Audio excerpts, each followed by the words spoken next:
Este trabajo se le presenta a la doctora Gloria Susana Velasco López, que es la profesora de la asignatura de Investigación Educativa del Doctorado de la Ciencia de la Educación.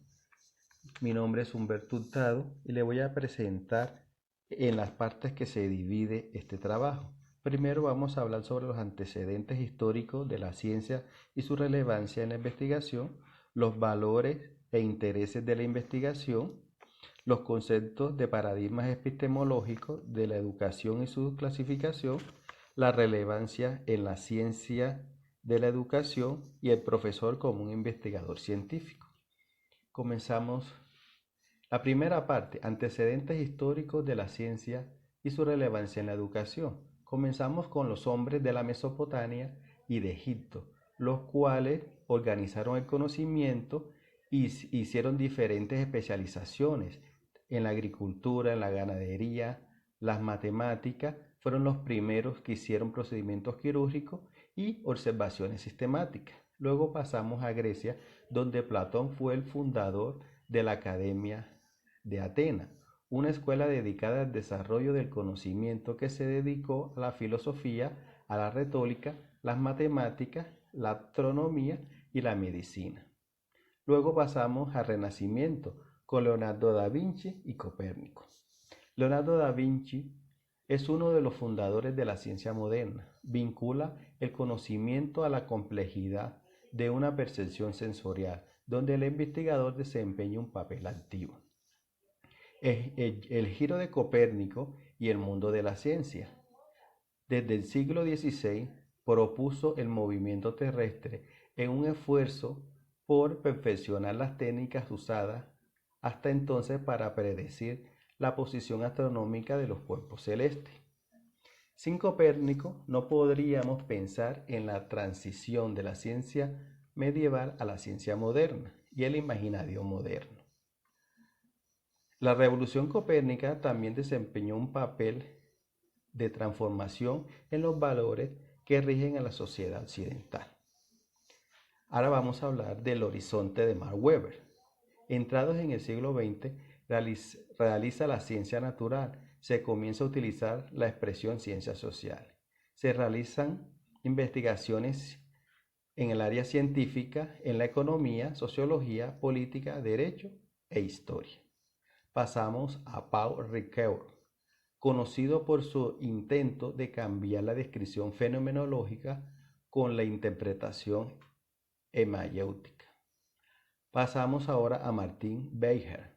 Es considerado el pensador y filósofo más importante del siglo XX, aunque su trabajo incluyó la fenomenología y la filosofía europea contemporánea, ha tenido igualmente influencia más allá de los campos de la arquitectura, crítica literaria, la teología y las ciencias cognitivas. Ahora, la segunda parte del trabajo, vamos a hablar sobre los valores e intereses en la investigación. Primero tenemos la independencia de juicio y criterio. Este valor no proclama un espíritu dócil, sino una individualidad mental ambiciosa y con una osadía crítica. El investigador no es un devoto, sino un juez, y en sus juicios está la posibilidad de refrendar o cambiar las hipótesis del autor que ha leído. En esto consiste la llamada crítica severa. Segundo, tenemos la perseverancia en el estudio.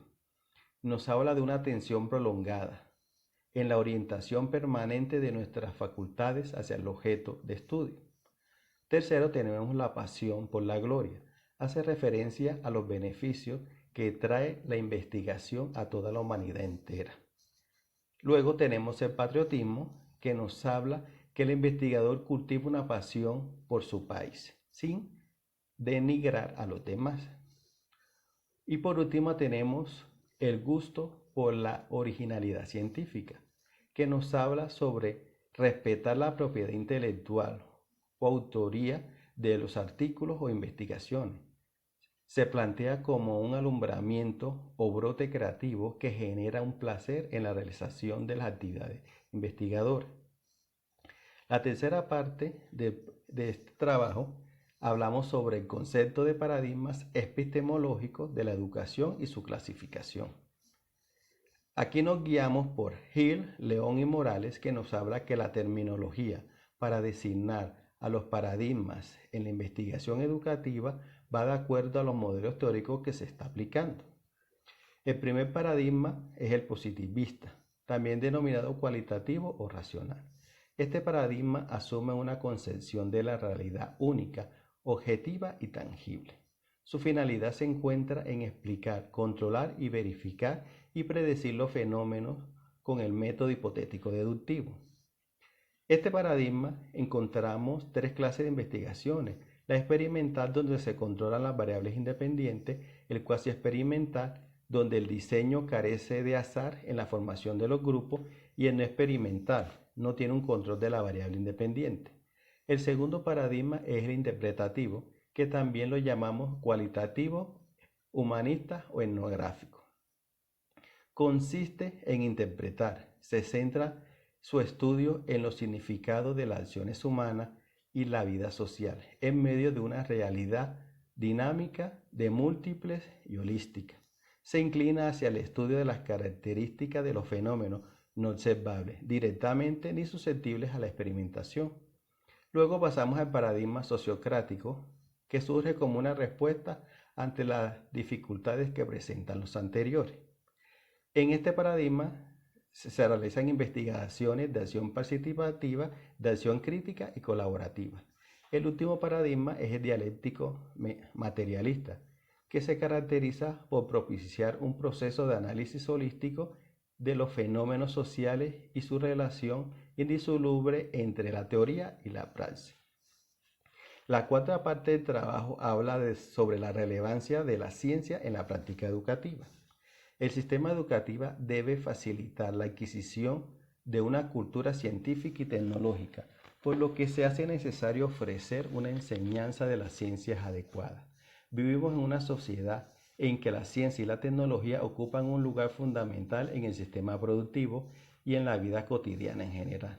La población necesita de una cultura científica y tecnológica para aproximarse y comprender la complejidad de la globalidad de la realidad contemporánea, para adquirir habilidades que le permitan desenvolverse en la vida cotidiana y para relacionarse con su entorno. Ahora pasamos a la quinta parte del trabajo, donde habla sobre el profesor como un investigador científico. La doble actividad de enseñar e investigar es de mucha valía para la docencia, porque permite mantener al docente a la vanguardia, sabiendo que el proceso de enseñanza se hace desde un pensamiento vivo, construido por los docentes y estudiantes investigadores en la aventura de crear conocimiento.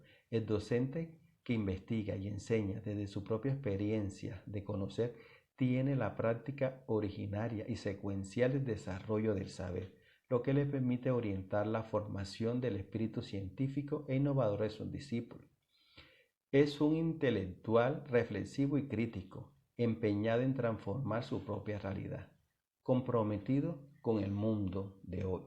Se caracteriza por seguir su objeto de conocimiento bajo su propio riesgo, asume responsabilidades que lo revisten de autoridad en lo que hace. Fomenta en los estudiantes el pensamiento creativo y crítico, orientándolos al planteamiento de soluciones de problemas en esta actualidad. Tenemos que como conclusiones que la ciencia hace parte de la vida cotidiana de todos los seres humanos, lo que hace indispensable que formen a los estudiantes desde los ciclos de preescolar hasta los universitarios, lo cual le permitirá que se genere un nuevo conocimiento en la ciencia. Con esto se pretende que se genere una generación de docentes y estudiantes investigadores activos por el deseo de producir conocimiento, y que dicho conocimiento permita solucionar situaciones problemáticas que se presenten desde la ciencia. Por último, podemos concluir que el docente investigador tiene como meta fomentar en sus estudiantes ciudadanos y profesionales reflexivos y críticos, donde se comprometen responsablemente a mejorar la calidad de vida de los individuos de su contexto. Muchas gracias por escucharme.